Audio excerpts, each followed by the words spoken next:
जय Jagannath welcome to deep insights.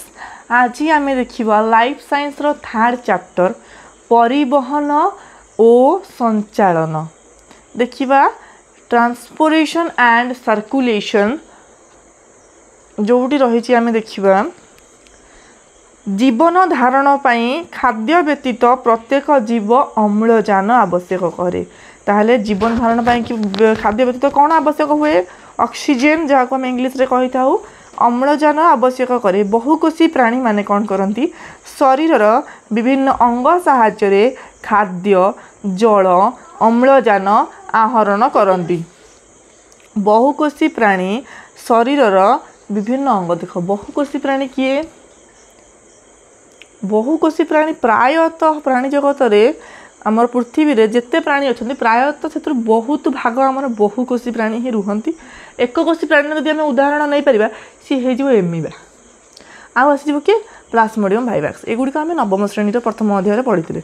देखिए बर्तमान बहुकोशी प्राणी कौन करती शरीर विभिन्न अंग साहाय्य खाद्य जल और अम्लजान आहरण करती। ताहले कौन करती माने ना बहुकोशी प्राणी माने शरीर विभिन्न अंग द्वारा खाद्य जल अम्लजान आहरण करथांती। देखिबा उद्भिद माने परिवेश रु जल विभिन्न पोषक अम्लजान और अंगारकाम्ल आदि ग्रहण करते। ताहले उद्भिद माने कौन करती देखंतु आमे वर्तमान जानिबा उद्भिद माने किभଳି बंचंती एवं प्राणी माने किभଳି बंचंती को भଳି भाबरे माने निजर खाद्य प्रक्रिया को संपादित करंती। एमानक शरीर रे को भଳି प्रकार परिवहन होई थाए और संचालन करा जाई थाए। देखिबा उद्भिद माने परिवेश कौन करती जल विभिन्न पोषक अम्लजान अंगारकाम्ल आदि ग्रहण करथांती। सही समय रे संगृहित पदार्थ मान कौन करती परिवहन और संचालन संस्था द्वारा शरीर गोटे स्थान देख गोटे स्थान रु अन्य स्थान को जिनस गुड़िक परिवहन जरिया जाए। देखो जमी आम ट्रांसपोर्टिंग करवा बिजनेस जो ट्रांसपोर्ट होता है गोटे स्थान आउ गोटे स्थान को देखिए धन गुड़िक ट्रांसपोर्टिंग करा जाए आमदानी करा जाए रप्तानी करा जाए से भली जिनस गुड़िक ट्रांसपोर्टिंग होता है।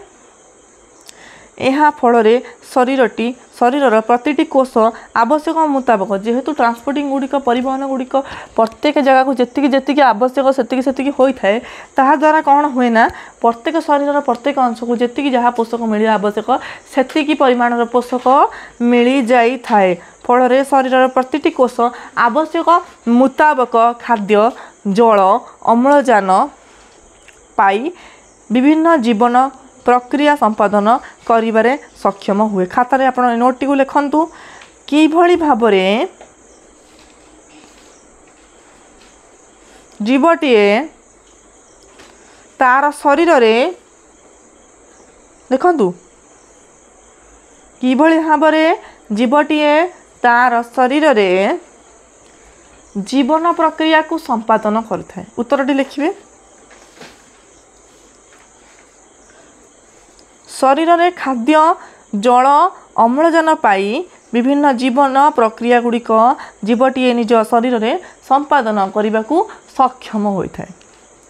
वर्तमान आमे देखिबा उद्भिद रे किभଳି भाबरे परिवहन कार्य गुड़िक होता है। ट्रांसपोर्ट इन प्लांट्स खाता रे हेडिंग करंतु ट्रांसपोर्ट इन प्लांट्स उद्भिद रे परिवहन आपन जो साइंस रही साइंस जो इंग्लिश टर्म गुड़िक से बहुत इंपोर्टेंट आपन ओडिया टर्म गुड़िक हेडिंग करिया सहित इंग्लिश टर्म गुड़िक हेडिंग करंतु कला पेन एवं ब्लू पेन यूज करी आपन माने नोट बनै परिबे एवं क्वेश्चन आंसर गुड़िक खाता लिखि परिबे।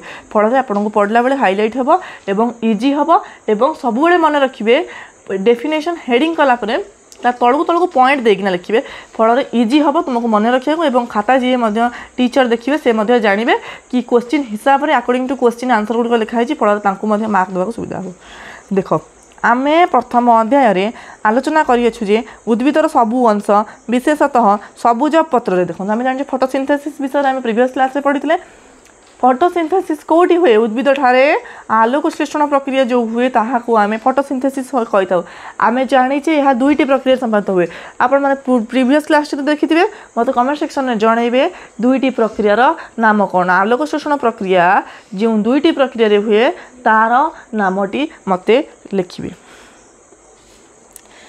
ଏହା फल सबुज उद्भिद सौर रश्मिर आलोक शक्ति को रासायनिक शक्ति परिवर्तन कर श्वेतसार प्रस्तुत हुए। तार श्वेतसारटा किभली भाव प्रस्तुत कर जाना सबुज उद्भिद सौर रश्मि आलोक शक्ति को सौर रश्मि सबुज उद्भिद आलोक शक्ति को कौन करता है आलोक शक्ति को जेतबेले आलोक शक्ति रासायनिक शक्ति रे परिणत होता है सेतबेले श्वेतसार बा कार्बोहाइड्रेट्स प्रस्तुत हो जाए। उद्भिदटी तार परिवेशरू एथिपाई अंगारकाम्ल ग्रहण करे कौन करे तार परिवेशरू से अंगारकाम्ल ग्रहण करिथाए। आलोक शोषण पाई आवश्यक अन्य एक सरल उपादान जल को उद्भिदटी मृत्तिकारु चेर साहाय्य ग्रहण करे। ताले कौन है आलोक शोषण पाई गोटे आवश्यक सरल उपादान रही जोटा हूँ कौन जलटी को उद्भिदटी कौन करे जल हूँ सब सरल उपादान कौटी मृत्तिकारु चेर द्वारा उद्भिद नहीं था। ता छड़ा उद्भिद तार विभिन्न चयापचय कार्य निमंत्रण चयापचय कार्य आम फास्ट चैप्टर में पढ़ी तार इंग्लिश टर्म टी कौन मतलब कमेंट सेक्शन में जनइब। चयापचयर संज्ञा कौन थिला सरलीकरण जो खाद्य गुड़िक जटिल अवस्था रही है यार जो प्रोसीजर होना आम खाद्यर यह विभिन्न अंश को जाए सरलीकृत हुए ताहाको आम चयापचय कही था। से भली उद्भिद ताहार विभिन्न चयापचय कार्य निमंते माटीरू बहुविध आवश्यक उपादान को जल सहित द्रवण हिसाब से शोषण करता है। निजर जहाँ न्यूट्रिशन बॉडी आवश्यक करे जोटा रहा कहार बॉडी उद्भिदर बॉडी जहाँ न्यूट्रिशन नीड करे से कौन करे ना जल सहित से द्रवण गुड़ी कौन करे ना ग्रहण करता है कौटू